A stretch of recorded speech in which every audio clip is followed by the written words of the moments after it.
Assalamualaikum.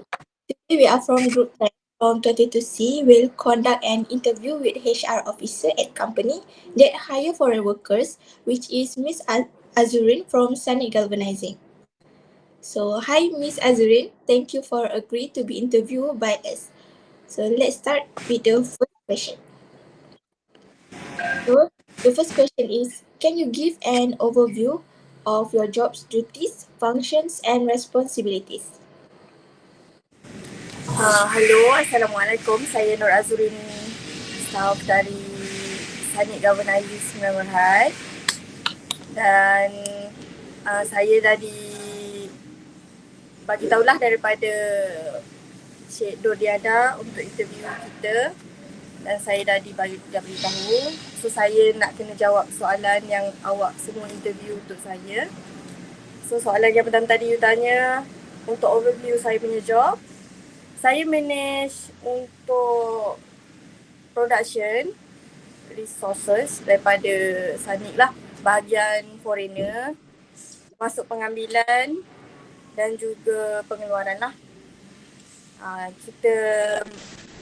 Saya organize control untuk management, pekerja dan juga government requirement lah untuk assessment duty semua, payroll, kemasukan pekerja baru dari immigration, pengeluaran pekerja yang tak fit untuk company, semua akan melalui saya dulu dan akan baru proses ke government lah.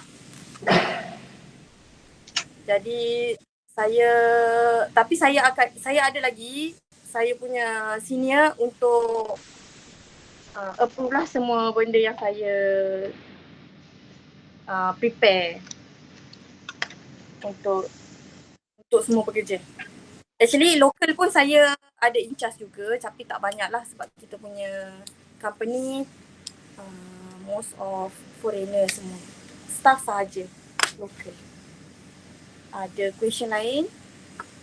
Selain daripada tu, nak tanya, what is the biggest challenge in your job or role? So far kita tak ada masalah sangat. Untuk challenge ni kebanyakannya lah mostly untuk company mana-mana pun adalah communication lah. Sebab ini berkenaan dengan country lain, nak kena adapt dengan dia punya cara, dia pun nak kena terima dengan kita punya cara kat sini. Cara luar berbeza, dengan kita pun berbeza.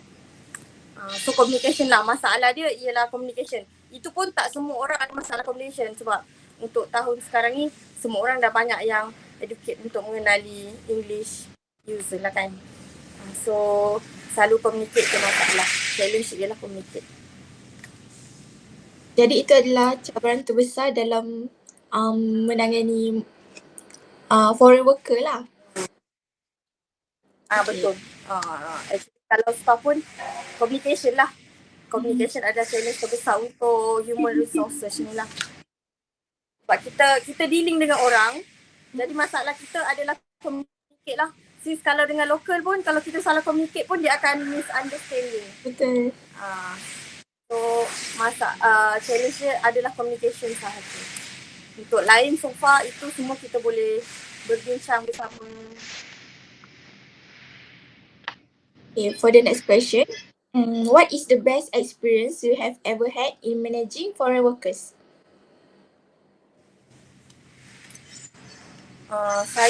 Untuk experience saya dalam human resources saya dah 10 tahun, 7 tahun dekat dalam company dan 3 tahun dekat company lain, semua pun almost ambil foreigner. So banyak culture yang saya belajar, Myanmar, Nepal, Bangladesh. Ini 3 memang kita dalam Malaysia ialah source terbesar untuk industri. Jadi kita banyak belajar dengan diorang. Cara communicate dengan diorang tak sama macam kita. Maybe ada yang kena high tone, bagi diorang itu biasa. Cara pemakanan diorang pun sama. Kita ada sama-sama dekat sini kongsi sama-sama cara makan, cara bercakap, cara communicate macam mana. Actually lain-lain negara cara communicate dia kalau kat sini kita rasa kasar, tapi bila dengan diorang, bagi diorang itu benda tu ialah normal. Tapi bila kita cakap perlahan, diorang macam tak boleh nak adapt pun benda tu. Banyak kita punya experience, the best experience saya memang masuk dalam circle diorang, belajar diorang punya cara communicate lah. Okay, what is the skill or talents yang most essential in that effective in the job? Untuk skill. Untuk skill sebenarnya benda ni kita kena kena masuk dalam circle dia. Dan skill ni adalah tak semestinya kita nak kena pergi training. Training tu perlu tapi untuk kita lebih kepada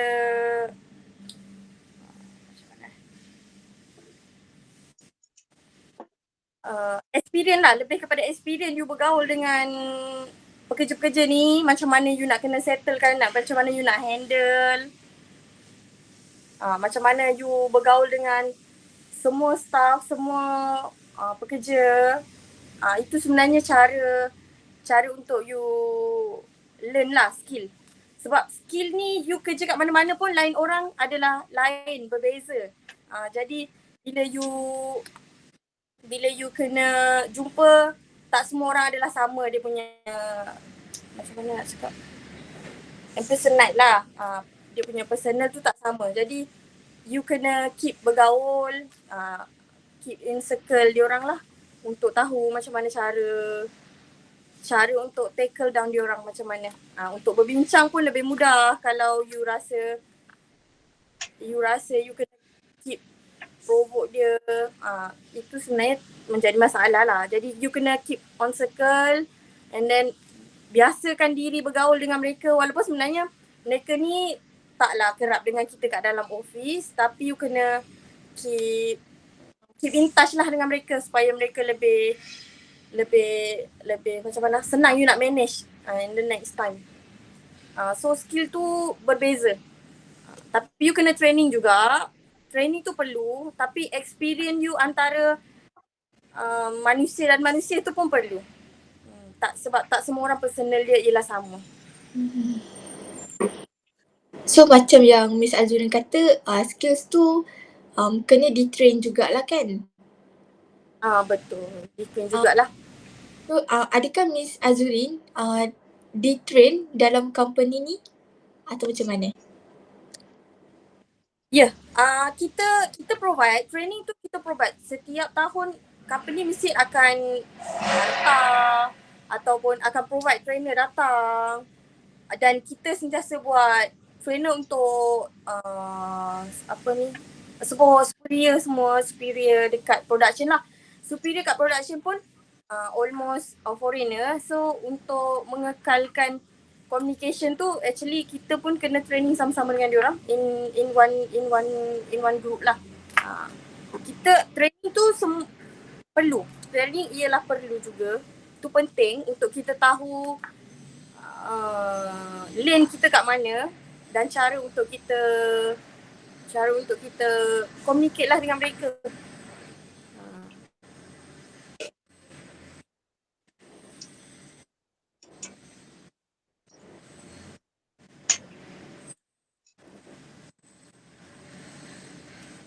Lepas tu nak tanya, macam mana nak pastikan komunikasi tu efektif antara foreign worker? Okay.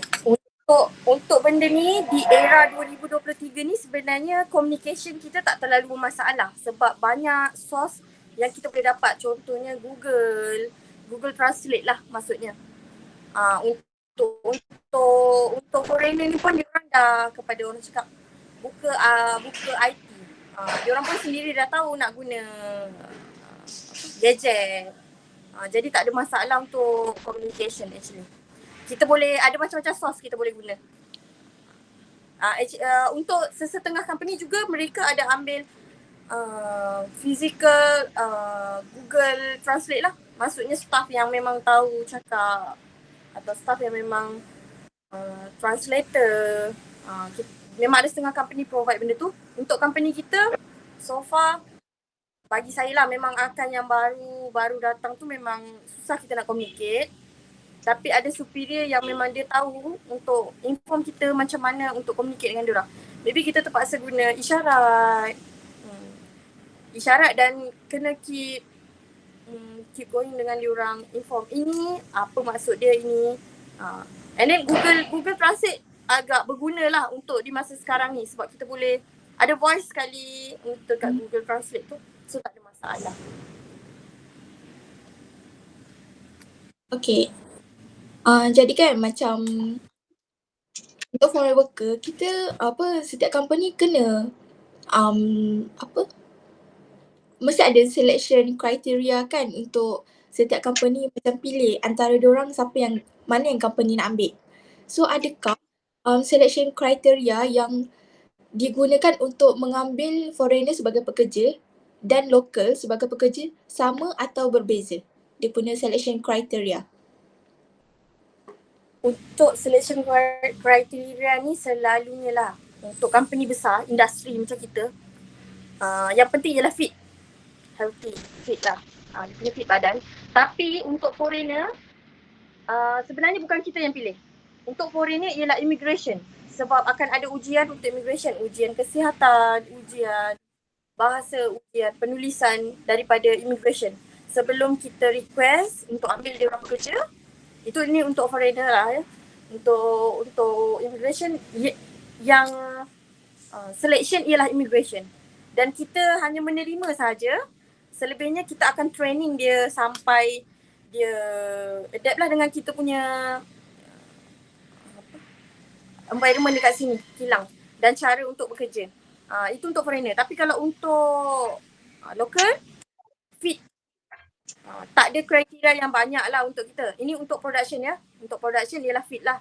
Sebab industri perkilangan ialah satu industri yang besar dan dia mostly akan berjalan 24 hours. So kesihatan tu memang kita menitik beratkanlah benda tu. Tapi kalau untuk foreigner memang 100% akan dijalankan oleh Immigration Malaysia. Kita hanya menerima dan setelah kita menerima, since kalau sampai dekat kita, pekerja masih ada masalah kesihatan dan kita boleh menolak atau kita terima dia, tapi risiko adalah kita sendirilah yang akan tanggung. Contoh risiko? Sorry? Contoh risiko yang Cik Azrin kata yang Mungkin selalu bila masa dia buat examination dekat immigration atau dekat negara dia lepas mungkin masa dia belum ada penyakit berjangkit.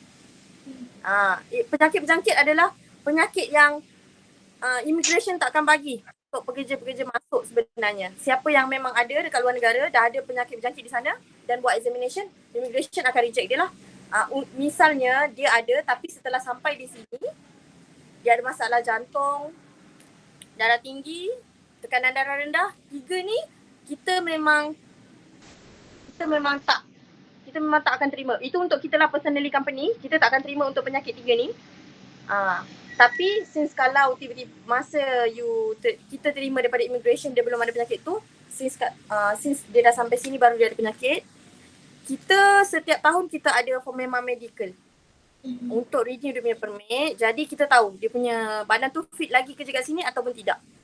Jadi kita boleh decide kat situ lah untuk kita hantar dia pulang ataupun kita masih provide dia bekerja dengan kita.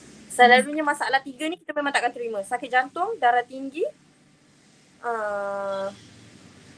berkenaan dengan organ dalaman, kita memang tak terima. Sebab itu adalah major. In case lah kalau ada masalah apa, itu adalah major operation. So dekat sini qualify untuk buat operation ataupun kita nak jaga dia sangat susah. Tapi yang macam Cik Azrin kata, kalau kita pihak company boleh reject atau accept yang immigration tu kan. So kalau pihak company reject, akan bagi efek dekat company ke? macam tak cukup, akan jadi tak cukup. Manpower. Betul. Kita akan efek, tapi selalunya since dalam masalah ni, contohlah kita request dengan immigration 40 orang, 40 orang sampai, dalam seorang atau 2 orang tu kita tak nak, mungkin kita rasa macam dia tak fit kerja dengan kita, selalunya mereka akan tukar. Sebab kita tak boleh, since kita order atau kita request 40 orang, itu maksudnya kita perlukan memang manpower untuk 40 orang. Since kalau kurang, kita akan ada masalah production value, pengeluaran kita. Jadi kita mesti akan kena ada replacement lah. Tapi selalunya kita akan dapat replacement. Dan immigration pun allow benda tu. Sebab dia tahu masalah teknikal macam ni mesti akan berlaku. Okay. Nak tanya, sekarang company tu ada berapa ramai foreign worker? Foreign worker, kalau untuk foreign worker, almost 100 juga. Almost 100 lah. Semua lelaki atau ada? Tak ada. Untuk kita punya production, actually production kita adalah 100% male. Lelaki lah. Tiada perempuan selain daripada office management. Untuk production memang 100% lelaki. Sebab kita bahagian industri berat. Bukan manufacturing, bukan. Kita memang industri berat, memang 100% ialah male. Kita punya management sahaja ada wanita. Selebihnya adalah lelaki dan perlu fit. Umur juga menjadi sebenarnya lah untuk saya, untuk sini company saya, umur adalah faktor juga. So antara Actually kalau you fit, tak betul. Actually kalau you punya umur mungkin lebih 40 tahun, tapi in just you buat medical, you ada fit, kita boleh cuba, tak ada masalah pun. Tapi kita akan ambil langkah berjaga-jaga. Mungkin tak lama lah kita akan sebab kita ada period untuk ambil pekerja, kita ada period dia. Kontrak dia ialah 3 tahun dengan kita. So 3 tahun adalah masa panjang. Kalau kita ambil dia waktu umur yang dah terlalu banyak, risiko untuk mendapat penyakit tu persen dia ialah tinggi. So antara range umur berapa sampai ke umur berapa? Kalau biasa. Biasa kita akan ambil lah daripada umur 20 atau 18 lah, 18 atau 30. Since macam saya cakap tadi lah, kita boleh ambil over than that. Untuk medical kita buat, kalau dia fit kita tak ada masalah. Tapi kita tak akan ambil dia bekerja mungkin lebih lama. Mungkin dalam 3 tahun tu, selepas itu kita akan minta detail medical untuk tahu dia fit ke tak, sebab umur dia dah terlalu banyak. So dekat company ni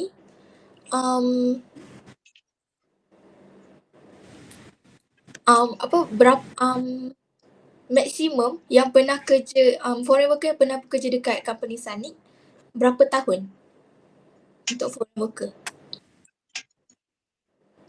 Untuk sekarang untuk sekarang ni dari mula company buka dan dia pun masih ada lagi.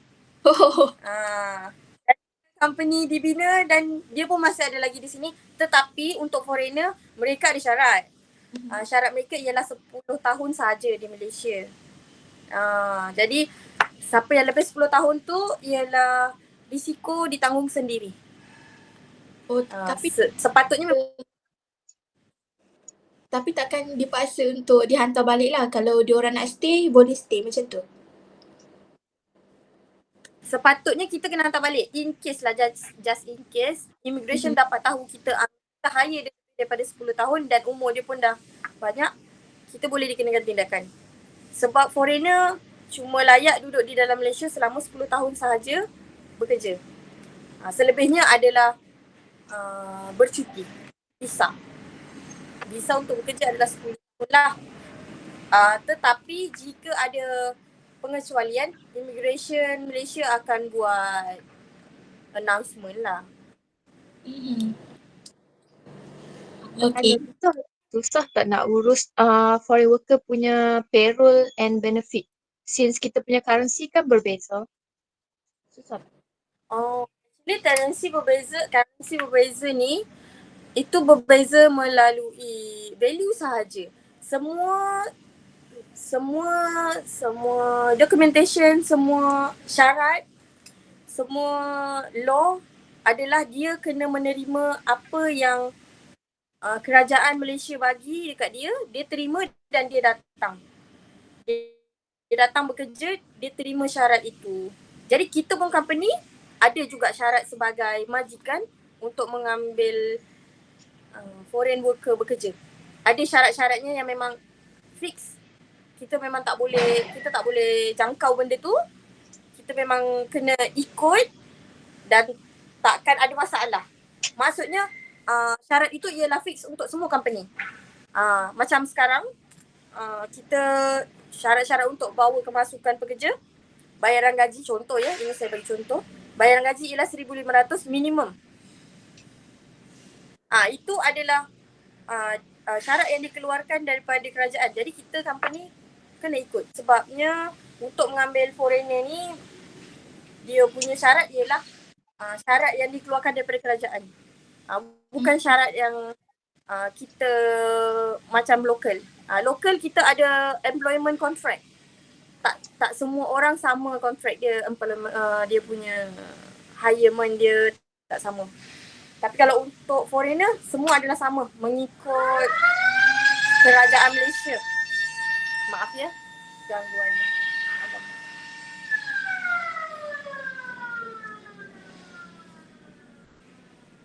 Kita untuk majikan tadi tu memang kita kena follow 100% majikan, kena follow 100% government.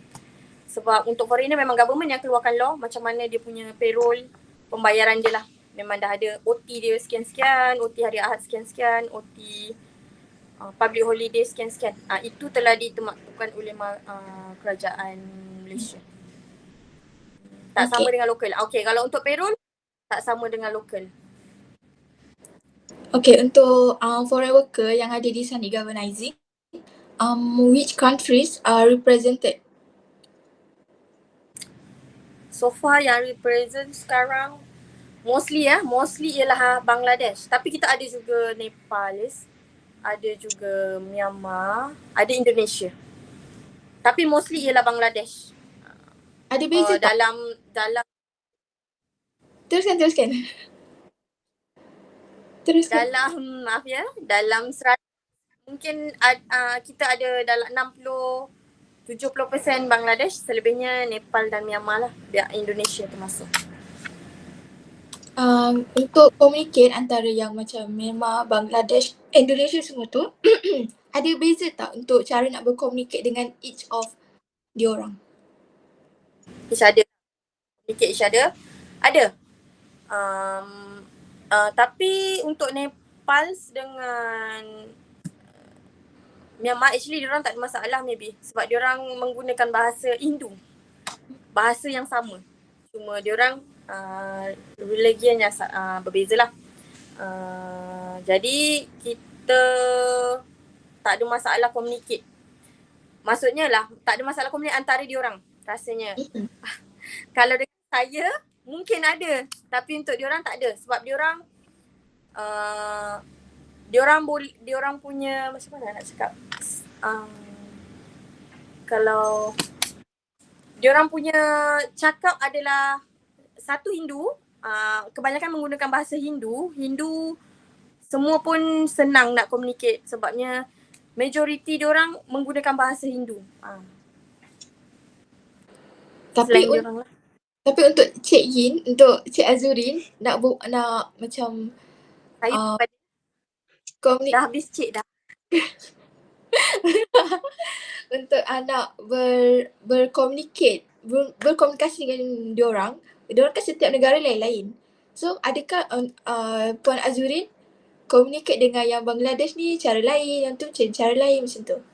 Berbeza ataupun semua sama je cara nak berkomunicate? Sebab diorang dari different negara. Communicate sama, cara menerangkan lain. Communicate actually sama, arahan beri yang sama, arahan mengikut arahan yang kita bagi, tapi cara kita terangkan pada dia memang berbeza lah. Untuk Bangladesh, pengalaman saya untuk Bangladesh, dia mudah untuk faham. Even kita bagi bahasa isyarat, dia still boleh bekerja mengikut bahasa isyarat yang kita beri. Tapi untuk Myanmar dengan Nepal, kita kena keep on ice lah macam tu.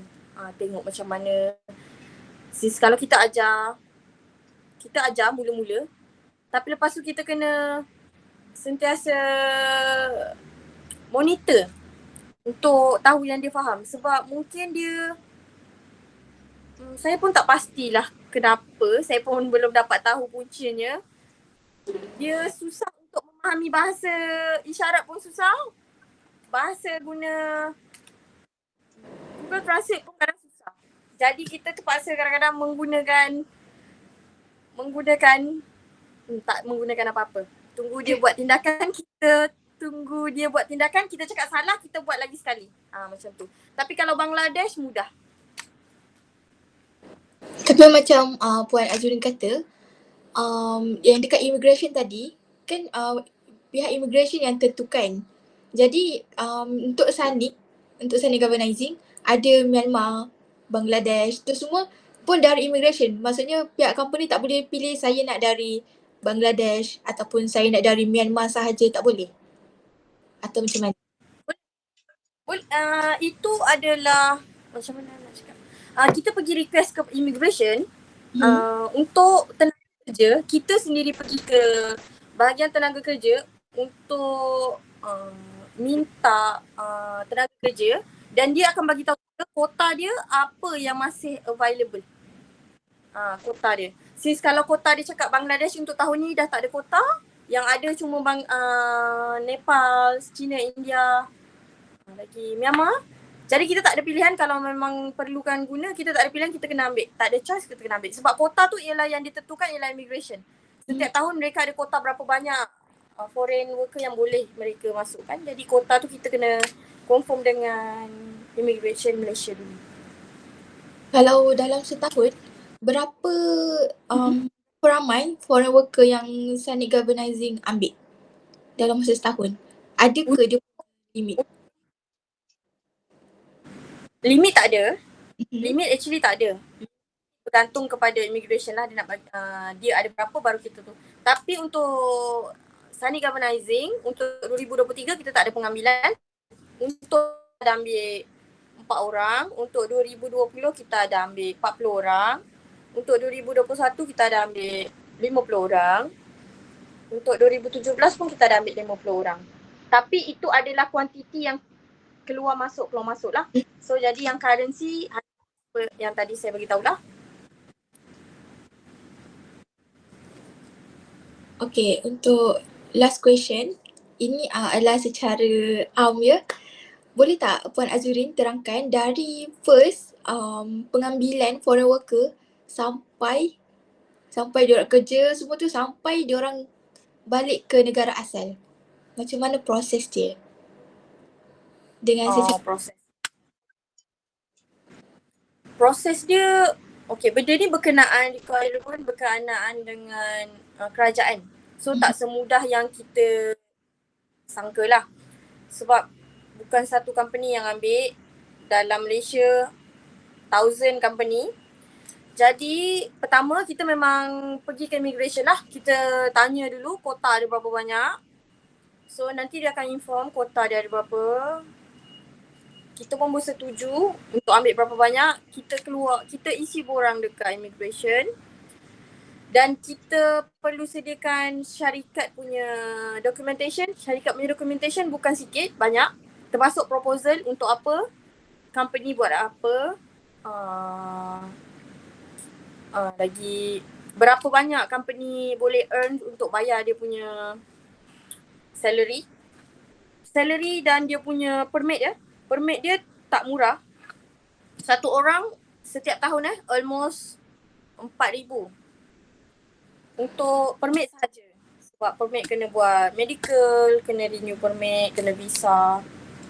So benda tu immigration akan ambil masa lama. Ada mungkin dalam tempoh setahun sebelum kita nak perlu guna, kita memang dah kena request. Sebab dia kena tunggu turn. Mungkin ada setahun, ada 6 bulan. Jarang lah kita dapat 6 bulan. Selama saya bekerja pun almost setahun juga baru saya dapat. Bila saya request tu daripada immigration, setahun processing daripada pihak immigration. Dan setelah sampai di sini, pekerja tu semua wajib majikan atau wakil majikan yang ambil dekat airport untuk tanda tangan. Kita wajib tunggu. Since kalau dia sampai pukul 4 pagi pun kita kena pergilah airport pukul 4 pagi untuk ambil dia. Sediakan dia transportation, penginapan sementara untuk sampai ke kilang lah maksudnya. Itu pun termasuk dengan dia punya transportation dan penginapan sementara di negara dia.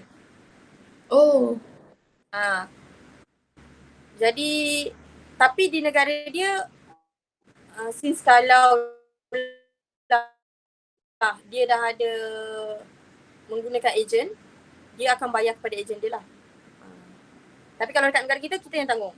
Jadi kita kena sediakan semua transportation. Kalau dia tak, kita lambat ataupun tak sampai setelah mereka sampai, immigration berhak ambil balik mereka, hantar ke negara asal.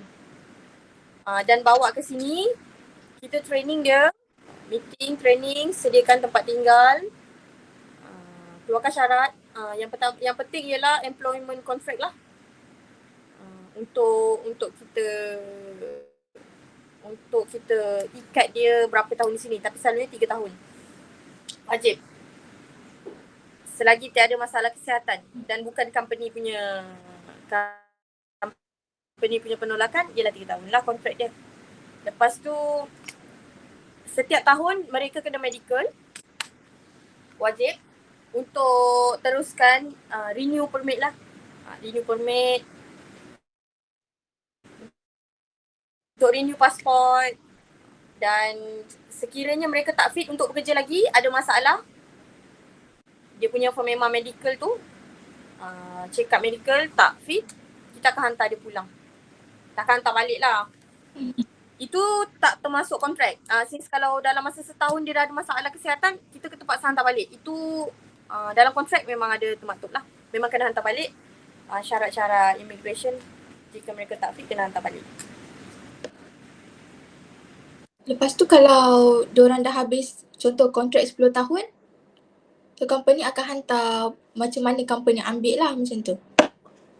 Oh tak, kita ada di setiap tahun, kita ada satu form untuk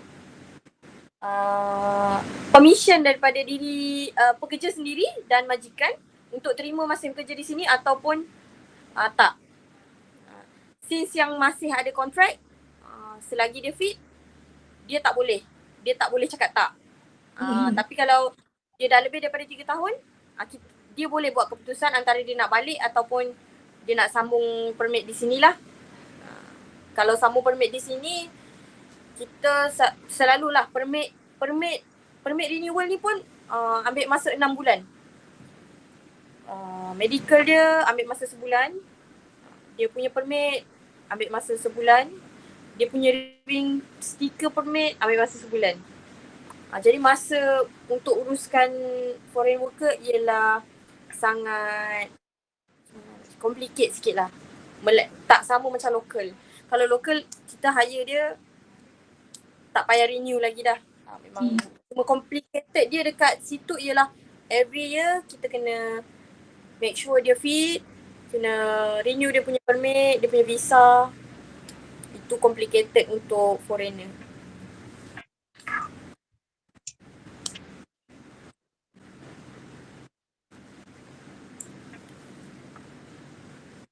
Okay, jadi rasanya sampai sini saja kita punya interview dengan Puan Azurin. So thank you Miss Azurin for spending your time with us. We wish you all the best and happy working. Alright. Thank you. Assalamualaikum. Thank you all. Thank you. Thank